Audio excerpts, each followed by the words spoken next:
For the first 15 years, I was a member of parliament in the north. So I had got used to a different type of politics. And for me, coming to Kerala was very refreshing, because suddenly I found that people are interested in issues, and not just superficially, but going into detail in issues.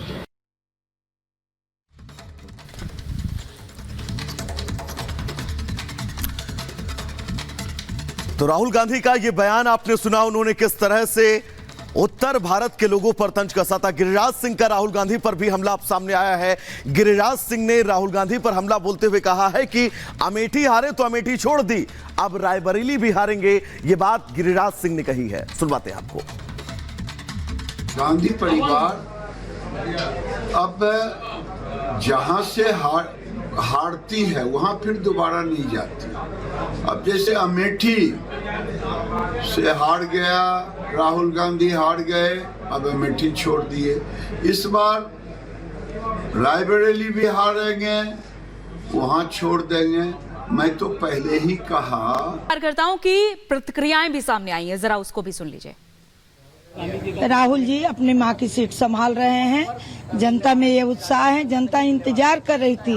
Rahul ji तो एक जगह से पर्चा भर के चुनाव लड़ चुके हैं, वहाँ चुनाव हो गया है, पर यहाँ की जनता उनकी मांग कर रही थी कि नहीं आप आइए, आपके सेहरा सिर बांधना है। राहुल जी आए, अपनी सीट संभाल रहे हैं और पूरी जनता में, पूरी रायबरेली की जनता में उत्साह है कि राहुल जी अपने माँ के सीट पे आ गए। ये सीट उनकी है, वो सीट इस जनता को संभाले, उनके बिना इस सीट को कोई संभाल नहीं सकता। वो आ गए संभालने। अमेठी की भी बढ़िया रहेगी। अमेठी को उनके हनुमान किशोरी लाल जी संभाल रहे हैं। हनुमान जी जीत दिलाने में हर जगह आगे रहे हैं, तो वो कांग्रेस परिवार के हनुमान है किशोरी लाल। हम लोग उनको साधारण व्यक्ति नहीं समझते हैं। तो के शर्मा के बारे में भी आप सुन रहे हैं, लेकिन राहुल गांधी का इंतजार तो अमेठी के लोग कर रहे थे, लेकिन वो चले गए रायबरेली। अजय, ये भी सवाल है कि चलिए रायबरेली के जो कार्यकर्ता हैं उन्हें कम से कम ये संतोष है क्योंकि वो चाहते थे कि गांधी परिवार का ही कोई आए और राहुल गांधी वहां आ रहे हैं, लेकिन अमेठी की जनता का क्या? के शर्मा क्या राहुल गांधी की जगह वहां पर ले पाएंगे? क्या ऐसा कोई प्रभाव उनका नजर आता है वहां पर? बिल्कुल, राघवेंद्र ने पूरी बात बताई कि कैसे के शर्मा पीछे की तरफ से सारा काम करते रहे हैं, बैकडोर सारा मैनेजमेंट का काम रहा है, मैनेजर की भूमिका में रहे हैं, कुछ मास लीडर रहे हों, कार्यकर्ताओं से कनेक्ट रहा हो, ऐसी कोई भी स्टोरी, कोई भी ऐसा किस्सा उस हिस्से में नहीं है। इसके अलग अमेठी में बार बार स्मृति ईरानी इस बात को राहुल गांधी को कह के घेरती रही कि ये तो परिवार बदल लेते हैं। अमेठी से आगे बढ़कर वायनाड को अब परिवार कहने लगे। अमेठी के संग जो कुछ किया उन्होंने, अब रायबरेली को लेकर भी सवाल उठेगा कि क्या उपचुनावों के बाद वायनाड, रायबरेली क्या कुछ स्थितियां, माफ कीजिएगा, लोकसभा चुनाव के बाद क्या कुछ स्थितियां बनेंगी, उनको लेकर भी लोग सवाल करेंगे। और अब चुनौती कार्यकर्ताओं के लिए भी है, कार्यकर्ताओं के बीच जाने को लेकर भी है। अमेठी जहां पर लगातार माहौल बना हुआ था, कार्यकर्ता मांग कर रहे थे कि फिर से लड़े, पर कोई फीडबैक वहां से आता नहीं है। अमेठी को लेकर अब जिस तरीके से जिसको कैडर पहचानता तक नहीं है, अमेठी का एक ऐसे व्यक्ति को उम्मीदवार बनाया गया है और ये एक चुनौती कैडर के लिए भी है। कैडर इस बात से भी हताश दिखाई दे रहा है। बिल्कुल, राघवेंद्र का हम रुख करना चाहेंगे। राघवेंद्र, जयशंकर प्रसाद की एक लाइन है, वो पथ क्या पथिक कुशलता क्या, जिस पथ पर बिखरे फूल ना हो, नाविक की धैर्य परीक्षा क्या, जब धाराएं प्रतिकूल ना हो। और राहुल गांधी ने प्रतिकूल धाराओं के बीच अमेठी को छोड़ दिया है। रायबरेली भी कांग्रेस के परफॉर्मेंस की बात करें तो 2014 की अपेक्षा 2019 में वोटिंग प्रतिशत जो है वो कांग्रेस का 55% तक आ गया था। ऐसे में राहुल गांधी के गिरते वोटिंग परसेंटेज को बढ़ाना भी एक रायबरेली से बड़ी चुनौती होगी। राघवेंद्र, देखिए, रायबरेली में चुनौती होगी और जो कांग्रेस जो पूरी तरह से अमेठी में जो मुक्त जी बिल्कुल, हमारे दोनों सहयोगी हमारे साथ जुड़े हुए हैं और बड़ी खबर हम लगातार दर्शकों को बता रहे हैं कि राहुल गांधी अमेठी नहीं रायबरेली से चुनाव लड़ेंगे और के शर्मा को अमेठी से टिकट दिया गया है और आज ही नामांकन दाखिल करना है।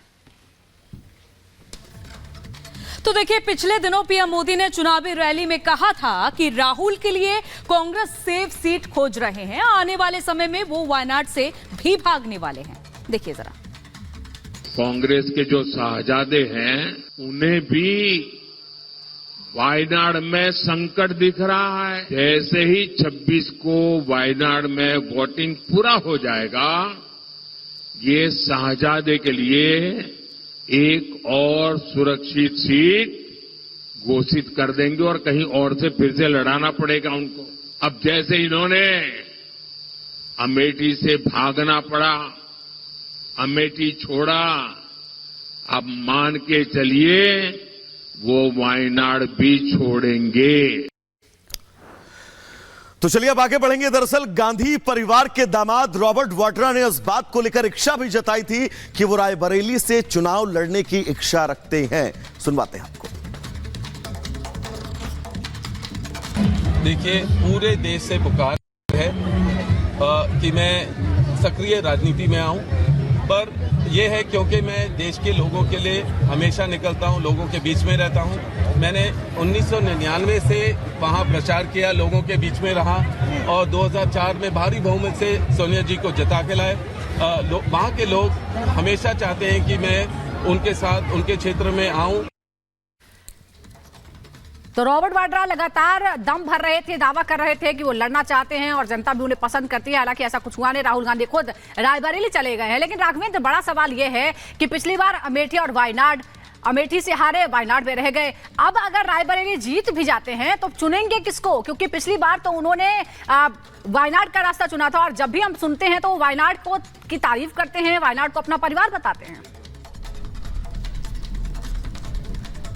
देखिए, अगर रायबरेली राहुल गांधी जीतते हैं तो ये रायबरेली ही राहुल गांधी छोड़ेंगे।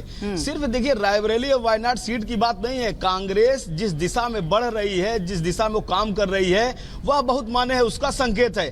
साउथ में जिस तरह से कांग्रेस का कैडर है, अगर वो वायनाड छोड़ते हैं तो बहुत बड़ा मैसेज जाएगा। और भारतीय जनता पार्टी रात दिन मेहनत कर रही है कि वो साउथ पे कैसे अपना वर्चस्व कायम करे। लगातार आपने प्रधानमंत्री को, गृह मंत्री को देखा होगा कि बड़े बड़े कार्यक्रम साउथ में करने के लिए, क्योंकि भारतीय जनता पार्टी पूरे उत्तर भारत में प्रभावशाली है। साउथ में वो जमीन तलाश रही है, जितने भी वहां पर राज्य हैं साउथ के, तो भारतीय जनता पार्टी की निगाहें उधर है। ऐसे में अगर राहुल गांधी वायनाड अगर जीतते हैं, रायबरेली जीतते हैं, तो अगर वो रायबरेली अपनी सीट कंटिन्यू रखते हैं और वायनाड छोड़ते हैं तो इसका बहुत बड़ा मैसेज जाएगा। और कांग्रेस उत्तर भारत के साथ साथ दक्षिण से भी समाप्त हो जाएगी। इसलिए दक्षिण से कांग्रेस न समाप्त हो, राहुल गांधी राघवेंद्र हो ना हो, क्योंकि दक्षिण के साथ साथ तो आप उत्तर भारत से भी चुनाव लड़ने जा रहे हैं राहुल गांधी। लेकिन यही राहुल गांधी जिन्होंने 23 फरवरी 2024 को उत्तर भारतीयों का अपमान किया था दक्षिण भारत में मौजूद रहकर।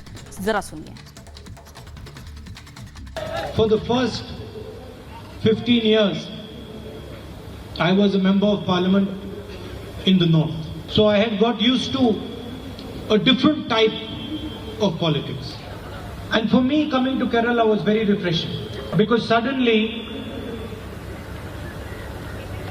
I found that people are interested in issues and not just superficially, but going into detail in issues.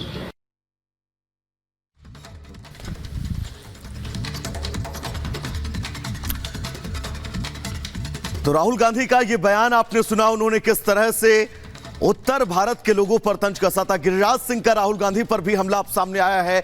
Giriraj Singh ने राहुल गांधी पर हमला बोलते हुए कहा है कि अमेठी हारे तो अमेठी छोड़ दी, अब रायबरेली भी हारेंगे। ये बात गिरिराज सिंह ने कही है। सुनवाते हैं आपको।